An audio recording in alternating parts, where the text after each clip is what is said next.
ఇప్పుడు మనం రెడ్ రాజులు కులదేవత చెట్టు దగ్గర ఉన్నాము. అంటే వాళ్ళు ఇక్కడ రెడ్ రాజులు చాలా పూర్వం కాలంలో ఇక్కడ ఒక యాప చెట్టు ఎండిపోయి ఉన్నది. చాలా పూర్వకాలం యాప చెట్టులా కనపడుతూ ఉన్నది.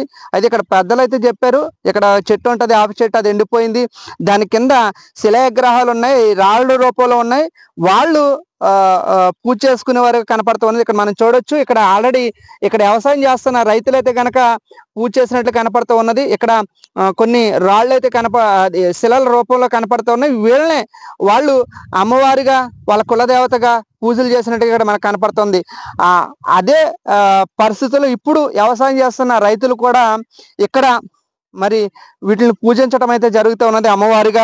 ఇక్కడ ఈ చుట్టుపక్కల ఉన్న ప్రాంత రైతులందరూ కూడా ఒక దైవంగా భావించి ఇప్పుడు దీన్ని అంతా కూడా దున్నకుండా బాగు చేయకుండా ఇది రాజుల యొక్క కులదైవంగా వాళ్ళు భావించి దీనిని కంటిన్యూ అయితే చేస్తున్నట్లుగా కనపడుతుంది. ఇక్కడ చూడొచ్చు, ఈ వ్యవసాయం చేసిన వాళ్ళు ఈ రోజు పొద్దున్నే కూడా పూజ చేశారు. ఇక్కడ కనపడుతుంది. ఇక్కడ మనం క్లోజర్గా రండి ఒకసారి.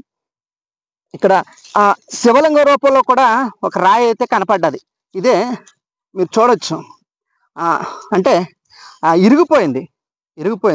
శివలింగం రూపంలో కూడా ఇక్కడ రాయి ఉంది. అంటే వాళ్ళు శివుణ్ణి కులదైవంగా పూజించినట్లుగా కూడా ఇక్కడ మనకి ఆధారాలు అయితే కనపడతా ఉన్నాయి. చూశారు కదా, ఇక్కడే వాళ్ళ కులదైవం ఉన్నది, పూజించారు రెడ్ రాజులు అనేసి ఆనమాళ్ళు అయితే కనుక ఖచ్చితంగా శివలింగం రూపంలో ఉండే ఆ రాయి కూడా ఇరిగిపోవడం జరిగింది. ఇక్కడ శిథిలమైపోయిన పరిస్థితికి మనకు కనపడుతూ ఉంది. చెట్టు కూడా యాప చెట్టు, చాలా సంవత్సరాల కిందట యాప చెట్టు ఇది. అది కూడా ఎండిపోయి కింద దాని రూపం లేకపోతే పడ్డ ఇత్తనాలు కానివ్వండి, లేకపోతే ఏరుల నుంచి వచ్చిన మొక్కలు కానివ్వండి చక్కగా మరొక వృక్షంగా తయారవుతుంది. దాన్ని చూసిన ఈ చుట్టుపక్కల ఉన్న రైతులు అంతే కనుక ఈ యొక్క స్థలాన్ని మాత్రం ఏమాత్రం పాడు చేయకుండా చక్కగా మరి పూజలు చేస్తూ ఇక్కడ దేవతలకు అయితే కనుక మొక్కలైతే చెల్లిస్తున్నట్లు కనపడుతుంది. రెడ్డి రాజుల యొక్క కులదైవం ఇక్కడ ఈ ప్రాంతంగా ఏర్పాటు చేసుకున్న సెంటర్ అన్నమాట అండి. ఆ పక్కన కోట, ఈ పక్కన గ్రామానికి లేకపోతే ఆ రాజ్యానికి సంబంధించిన ఆ ఇల్లు, ఆనమాళ్ళు కూడా అక్కడక్కడ ఇటుకలు కనపడతా ఉన్నాయి. ఎటు చూసినా మనకి ఆ యొక్క ప్రకృతి వాతావరణంలో ఈ ప్రకృతి ఒడిలో ఈ యొక్క ఇటుకల కోట అనేది, పూర్వపు ఇటుకల కోట అనేది ఉన్నట్లుగా మనకి ఇక్కడ కనపడుతుంది. చూడండి, ఎటు చూసినా కొండలు, మన చుట్టూరు కొండలు. మయ్యాన్ని మాత్రం ఈ యొక్క ఇటుకల కోట ప్రకృతి ఒడిలో చక్కగా చాదదీరిన మరి పరిపాలన అయితే కనుక రెడ్డి రాజులు చేశారు. ఆ రోజుల్లో మనకి చాలా పురాతనకరమైన విషయాలన్నీ కూడా మరుగైపోయినాయి. కానీ ఈరోజు GX9 న్యూస్ ఒక అడుగు ముందుకేసి పోలవరంలో అనేక ప్రాంతాల్లో పురాతనమైన ఆలయాలు కానివ్వండి, పురాతనమైన రాజుల యొక్క కట్టడాలు కానివ్వండి, మేము ముందుకు తీసుకురావటానికి మా ప్రేక్షకుల కొరకు మేము ఒక అడుగు అయితే ముందుకేసాము.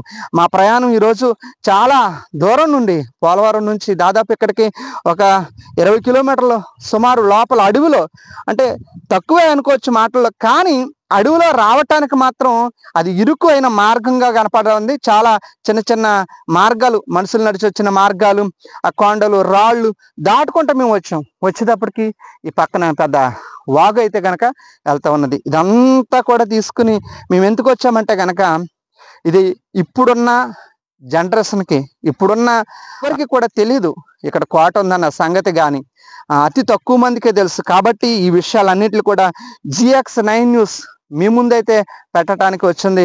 చూడండి, ప్రతి ఒక్కరు కూడా ఈ విషయాన్ని అందరికీ కూడా షేర్ చేయండి, సబ్స్క్రైబ్ చేసుకోండి.